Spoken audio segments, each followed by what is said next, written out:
pounds, and I don't know, there are a lot of you guys here that I don't know, and there are some of you that I know and have known for a long time.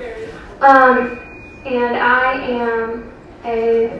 I've lived in Jacksonville my entire life, except for this past year. I moved away on a crazy whim and spent time in Asheville and Portland and New York. But I'm a musician, a songwriter, and I also, through a really strange string of events, work now in the trauma treatment field. I work for a really kind of new model trauma treatment center in Southern California. But I'm also a survivor of sexual abuse and sexual assault myself. And so I'm really glad that Chelsea had me come and talk tonight. And what I want to talk about is just my experience with healing from trauma. And in my opinion, that always has to be through the lens of each person's personal experience. So that's how I'm going to talk about it to you. So I'll tell you a little bit about my experience. I was the victim of sexual abuse and sexual assault, and that started for me at an early age. And I don't have to go into details about that because I'm sure plenty of people in this room have had similar experiences. When I was older, I also was assaulted by someone in Jacksonville, in the Jacksonville community, that was kind of a big part of the music scene, was a popular, well-liked person who, was kind of fun to be around sometimes, who did some really cool things, who, was really well-connected, and when that happened to me, it was just kind of this devastating, contradiction, and it was my first kind of glimpse into how can we revere someone in this way, and this person can also do something so terribly shitty. And this was years and years ago. I'm 30, I'll be 34 next month. Wait, 35. I forget sometimes at this point. 35. And this was in my early 20s, but it was extremely difficult. It was very violent. It was very traumatic. And it was also my immediate reaction was that I can't talk about, this is something I can't talk about. I was ashamed and I was afraid, and it felt like a huge impossibility that I would ever be able to talk about it. It was the farthest thing from it just felt completely hopeless.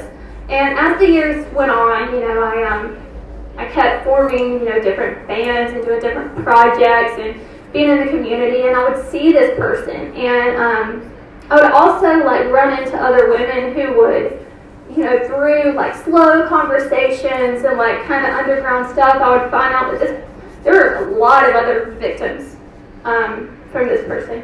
And I remember, for years when I would go out anywhere in our communities, I would be constantly have feel like I needed to be looking over my shoulder. I would sometimes go through, I would be sitting there, and even sometimes if I would be playing a gig, I would be okay, if he shows up, this is what I can do, this can't be my plan. And it was almost I had to have an escape plan for when those moments would happen, and it was sort of an ongoing, constant fear, and that really fucking sucked, And then one day, I'm gonna look at my phone because I felt what was this? But I'm gonna say this because this was at the end of the statute of limitations from when this had occurred, and it was and I'm sorry if I talk too long. I'm gonna try to keep it short, but okay, so on October 15th, 2017. I opened social media as one does, and I was looking at Facebook and Instagram, and I saw almost every single woman in my feed just posting hashtag me too. And I was ugh, it was hitting me, it was this thing that was so dark and so secret and so shameful was everybody was saying it. And it was the first time that I had seen a massive kind of like movement of like, hey, this is happening. And I remember like the inspiration of that moment. And in that moment, I kept getting more and more like pumped up about it. I was like, we don't have to just let this happen. Like, we can call these people out. And I remember I posted like #MeToo, and I was like, no, I did that. And then I was like, maybe I was tempted to start calling these fuckers out. And then I was like, okay, I'm gonna do it. And I posted, I called him out, and I tagged his band, and I tagged his business. I like went crazy, you know. And I was like, well, that happened, you know. And then the shit hit the fan, and immediately there were like legal threats. I had to get a lawyer. I got immediately. He tried to file an injunction against me. There were like lawsuit things. It was crazy. And through all of that, you know, we as a society still, and we still didn't know how to handle stuff like that at all at that point. And it was extremely difficult. You know, I had people that I thought that I could really trust, that would have my back no matter what, just like drag me through the mud and say like the worst shit about me. And it was devastating. But through all of that, I was like, I went from being afraid to speak, afraid of this person all the time, to like nothing could take away the satisfaction of like, I don't have to be quiet anymore. Like, I don't have to hide this anymore. I don't have to, in a certain way, I don't have to be ashamed anymore. And for me, that was life-changing. But it also did not end there, because it did not go well immediately. So what I wanted to talk about that. I wanted to share that experience because we need more of that. We need more people coming out of the darkness and the shadows and the silence. And we need, not that we need them to do that, but we need to support that. If someone feels like that is, they're ready to do that, we need to make space for that, because it was so life-changing for me. But I also want to talk about the aftermath, you know, because what really we're talking about here is like society-wide trauma, you know. And for me, like the way that it went is, you know, there was very little support for.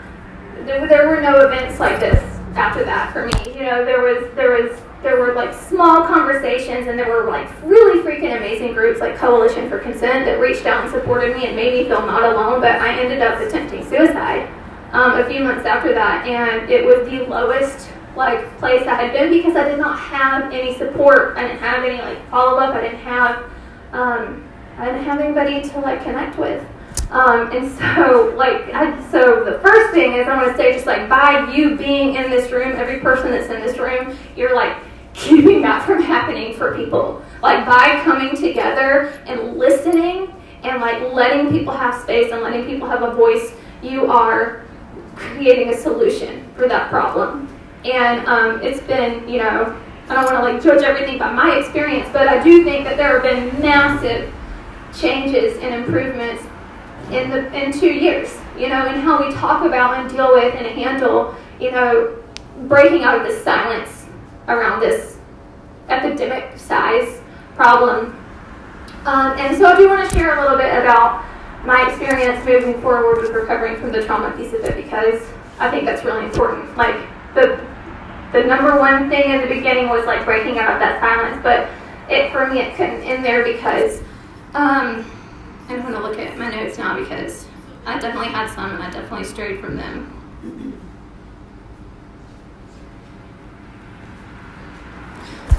So, you know, for years, kind of the way we've treated, like, how we approach trauma and how we handle trauma and how we support others in our community who, you know, have experienced, like, horrendous things. Well, the first thing is, most all of us have experienced horrendous things, because these things don't happen in a vacuum. Like, the problem of trauma is not the problem of a bunch of isolated individuals experiencing difficult events. It's a collective thing, and it affects and impacts us all. And that is evidenced by, not just by like the massive number of people who we saw start to come forward about these experiences, but by also like how we see it perpetuated constantly in society. And on top of that, you know, as much as there is like, it's appropriate to name people and call people out and like come out of the shadows, we also have to understand that on some level, even like rapists and perpetrators are in some ways a victim of the society that we've created that has like perpetuated this silence. And that's like maybe like a not applause round worthy thing to say, but I think the understanding that we're not alone, that these experiences are not individual isolated experiences, but that they do affect us all, gives us all a certain like responsibility to make change and to do things differently. And for years, I think how we looked at what do we do with people? What do we do with people who show symptoms of PTSD or who are impacted by trauma? And that's been constantly like, okay, we quietly, behind the scenes, like direct them to like get therapy. And therapy is great. Like talk therapy is amazing, and it made a huge difference in my life. But if that's all we're doing, then we're like failing. We're failing because it took all of society to create this problem, and it takes all of society to find the solution together. And so I just wanted to talk about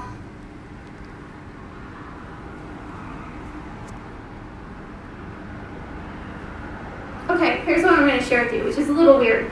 But in my own personal journey, I went through a lot of just talk therapy. And there's like really current research by groundbreaking scientists who are kind of really changing the conversation around how we treat and heal trauma. Researchers like Dr. Gabor Mate, Dr. Peter Levine, if you want to like Google them later. So one thing I wanted to tell you about trauma is that what we've learned recently in like more current research, so there's this tiny part of the left cortex of the brain called Broca's area, and it's the area of the brain that's responsible for language expression. And when a person is in a trauma response, that part of the brain is like shut down. It's like literally taken offline. And so as helpful as like talk therapy is and everything, when that's all we're doing, when we're not acknowledging that trauma is bigger than just like, let me talk this out and let me solve it,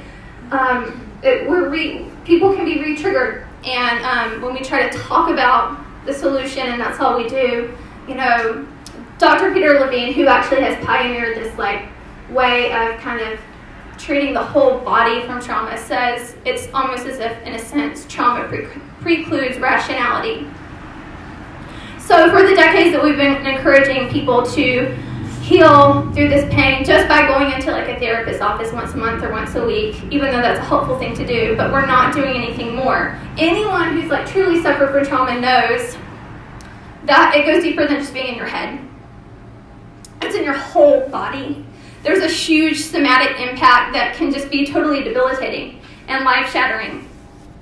And so now science is catching up to what every survivor intuitively already knows, and that's trauma can take over. And it can literally change our brains. So like I was saying, understanding that trauma is not just a series of these isolated events experienced by isolated individuals, but in a way we're a traumatized society, and these effects run deep. So then I wanted to talk about, okay, so what's the solution? So what can we do? Like, we know this, we know we do need talk therapy. We know we need to address, like, the impacts of, what we're all suffering from as a society. And so to me, this knowledge gives us a huge incentive to invest in our own healing and also in the healing of our communities. So that means more than just, like, quietly encouraging victims to find help. It means taking action. It means becoming vocal. It means giving survivors voices in their communities. It means taking the time and energy to learn what it means to truly be a good ally. And that means conversation. That means taking stuff out of the darkness, taking it out of just those private conversations with your therapist, and not to say that you're doing therapy in front of people, but it means that we have to break that barrier. We have to break that stigma and that silence around these conversations. And so, to me that means like by doing those things, we can do our part from our own little corner to transition from being this traumatized society to being the trauma-informed society. And I know what that looked like for me. And for me, that took a lot of intense personal work to get to the point where I was able to sit here in a room and talk to you about it, which was really hard,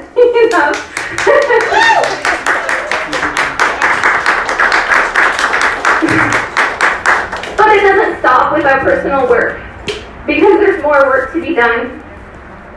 And that's basically all I have to say. I just wanted to give insight into the fact that you guys are here is amazing. And let's keep doing it. Let's keep going. And let's keep supporting each other.